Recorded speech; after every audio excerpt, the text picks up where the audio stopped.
아시아 8.5팀 진출 쉬워진 월드컵 진출? 중국 축구 여전히 못 나갈 가능성 높은 이유, 한국도 방심할 수 없다.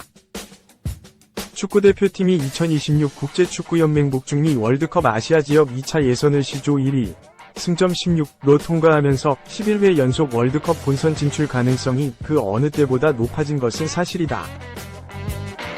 김도훈 임시감독이 이끈 한국 축구대표팀은 지난 11일 오후 8시 서울 월드컵 경기장에서 열린 2026 피파 북중미 월드컵 아시아 지역 2차 예선 시조 6차전 중국과 홈경기서 1에서 0으로 승리를 거뒀다. 일찌감치 시조 1위 자리를 확정한 한국은 이날 승리로 호주를 간발의 차이로 따돌리고 아시아 톱랭커 상위 3팀에게 돌아가는 3차 예선 톱시드 자리를 확보했다. 2년 뒤 열리는 북중미 월드컵 본선 진출국 48개 팀에서 아시아 지역에 배정된 티켓은 모두 8.5장이다. 직전 카타르 대회의 4.5장과 비교하면 2배 가까이 늘어났다. 1986년 멕시코 대회부터 나서고 있는 한국이 11회 연속 월드컵 본선 진출을 이룰 가능성도 높아졌다.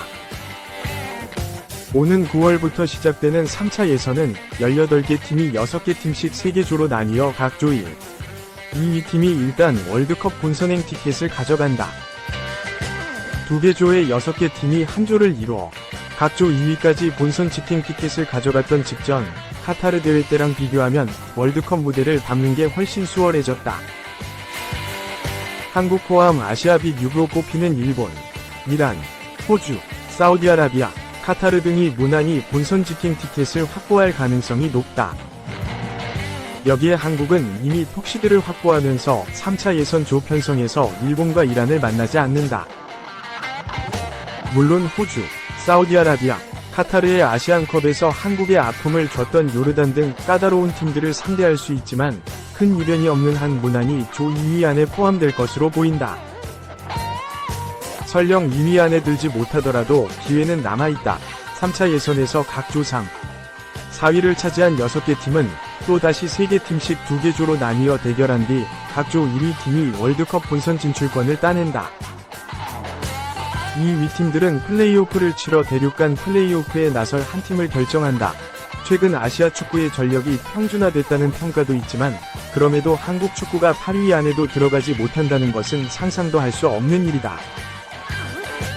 방심과 자만만 경계한다면 11회 연속 월드컵 본선 진출은 따놓은 당상이라 해도 무방하다. 오히려 중요한 것은 월드컵 참가보다 본선에서의 성적표가 될 것이다. 한편 2026 피파 북중미 월드컵 아시아 지역 3차 예선 조 추첨은 오는 27일 말레이시아의 쿠알라룸푸르에서 진행된다. 2. 한국에 패한 중국 축구대표팀, 이 사람은 결과에 만족했다. 2026 월드컵 아시아 2차 예선에서 한국에 패했음에도 중국 축구대표팀을 이끄는 이방코비치 감독은 경기력에 만족한다고 밝혔다. 중국 축구대표팀이 2026 북중미 월드컵 아시아 2차 예선에서 기사회생의 드라마를 연출했다. 중국은 탈락 직전까지 몰렸으나 한국과의 경기에서 패하고도 태국과의 승점과 골 득실에서 앞서며 3차 예선에 진출하는 데 성공했다. 지난 11일 한국과의 원정 경기에서 중국은 두 줄 수비 전략을 펼쳐 전반전을 무실점으로 마무리하는 인상적인 수비력을 보였다. 하지만 후반 16분에 이강인에게 결정적인 골을 허용하며 0에서 1로 패배했다. 이 경기 결과로 중국은 승점 8을 유지하며 태국을 앞서 3차 예선 진출을 확정지었다. 반면 태국은 싱가포르를 홈에서 맞아 3에서 1로 승리했지만 골 득실에서 중국에 뒤져 3차 예선 진출에 실패했다. 한국은 이미 3차 예선 진출을 확정지은 상태였다. 경기 후 이방코비치 감독은 한국을 세계에서 강팀으로 꼽히는 팀으로 평가하며 중국 선수들의 투지와 수비 능력에 만족감을 표현했다. 그는 특히 젊은 선수들의 기용과 그들의 성장 가능성을 높이 평가하며 중국 축구의 미래를 긍정적으로 전망했다. 이방코비치 감독은 이번 경기에서 우리 선수들이 보여준 끈기와 팀워크, 그리고 전술 이해도는 매우 인상적이었다. 또 우리 선수들이 90분 동안 큰 실수 없이 훌륭하게 경기한 점에 만족한다 고말하며 선수들의 노력을 칭찬했다. 중국 매체 차이나 뉴스는 열심히 뛰고 끈기를 보여준 결과로 평가하며 장성룬과 왕상휘안의 중앙 수비 파트너십이 안정감 있는 중국 수비 라인에 크게 기여했다고 전했다. 또한 매체는 한국이 포지션 싸움에서 많은 기회를 얻지 못했고 손흥민과 이강인과 같은 세계적인 스타들이 개인 능력으로 만든 기회가 대부분이었다고 분석했다. 중국 내에서는 중국 축구가 이번 3차 예선 진출을 통해 신진 선수들의 잠재력과 감독의 리더십을 입증했다는 평가가 나오고 있다. 3. 대한민국 축구 국가대표팀, A대표팀, 이 불안과 우려의 시선을 넘어섰다. 정식 감독 선임의 차질을 빚고 있는 대한축구협회는 3월에 이어 6월도 임시감독 체제로 월드컵 2차 예선을 치렀다. 6월 임시 사령탑에 오른 김도훈 감독은 짧은 시간에도 명확한 콘셉트를 꾸렸고 손흥민과 이강인 등에게 양질의 전술 역할을 부여했다. 결과는 싱가포르 원정에서 7대0 대승, 홈에서는 중국의 1대0 승, 오는 9월부터 시작되는 월드컵 3차 예선 톱시드 확보라는 미션까지 완수했다. 6월 김도훈호를 더 깊게 관찰하면 의미 있는 성과가 눈에 띈다. 클린스만호 시절 A대표팀에서 사라진 내부 경쟁 분위기가 살아났다는 점이다. 클린스만 감독 시절에는 설영우, 박용우 정도를 제외하면 벤투 감독 시절의 주전 멤버 그대로 갔고 그의 1년여 부임 기간 동안 경쟁은 무의미했다. 베스트 11 예상이 너무나 쉬웠다. 결국 아시안컵에 들어서 플랜 A가 삐걱거리자 순발력 있게 대응책을 내지 못했다. 3백 전환 같은 소극적인 방식으로 부안해동하다 침몰하고 말았다. 오히려 임시감독을 맡은 국내 감독들은 지금 A 대표팀에 필요한 자극이 무엇인지 잘 파악하고 있었다. 황선홍 감독에 이어 김도훈 감독도 국내외에서 좋은 실적을 쌓은 새 얼굴들을 과감히 발탁했다. 결과적으로 이들이 분위기를 일신하는 활력소가 됐다. 6월에 소집된 새 얼굴 중 가장 화제를 모은 선수는 2003년생 배준호였다. 고교 시절 최고의 유망주로 각광받으며 2022년 대전 하나시티즌에 입단한 그는 1년 6개월 만에 이적료 30억 원을 기록하며 유럽 무대로 진출했다. 배준호는 새 소속팀인 잉글랜드 챔피언십 2부 미 스토크시티에서도 적응 기간 없이 바로 에이스로 활약했다. 현재 프리미어리그를 비롯한 유럽 일부 리그 주요 팀들이 주목하는 유망주로 급부상했다.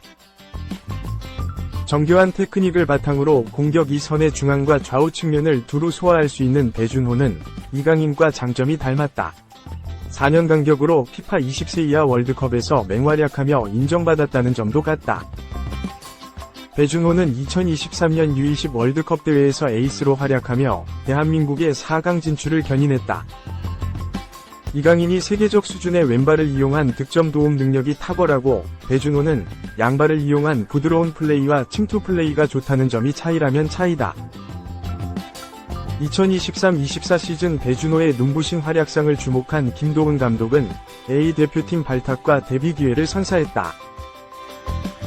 싱가포르 원정에서 후반 25분 이재성을 대신해 투입된 배준호는 9분 후 오른쪽 측면에서 올라온 크로스를 침착하게 마무리. A매치 데뷔전에서 데뷔골을 기록했다. 득점 외에도 좋은 개인 기술로 상대를 공략, 1년간 유럽에서 1군 성과의 의미를 증명했다. 이 선의 멀티 자원인 배준호까지 성공적으로 A대표팀에 안착하면서 기존의 손흥민, 이재성, 이강인, 황희찬, 황인범 등이 펼치던 주전 경쟁은 한층 뜨거워졌다. 싱가포르전의 경우 프리미어리그에서 시즌 12골을 기록한 황희찬이 벤치에서 출발해 모두를 놀라게 할 정도였다. 유럽과 남미의 웬만한 대표팀과 비교해도 꿀리지 않는 한국의 화려한 이선에 배준호가 추가된 것이다. 배준호의 등장은 시사하는 바가 크다. 최근 유럽에 진출하는 선수의 연령대가 점점 낮아지는 가운데 배준호처럼 경쟁력을 증명한다면 A대표팀 발탁 기회도 빠르게 잡을 수 있다. 올 시즌 K리그에서 돌풍을 일으키고 있는 강원FC도 2006년생인 고교생 양민혁이 공격의 간판 역할을 하고 있다.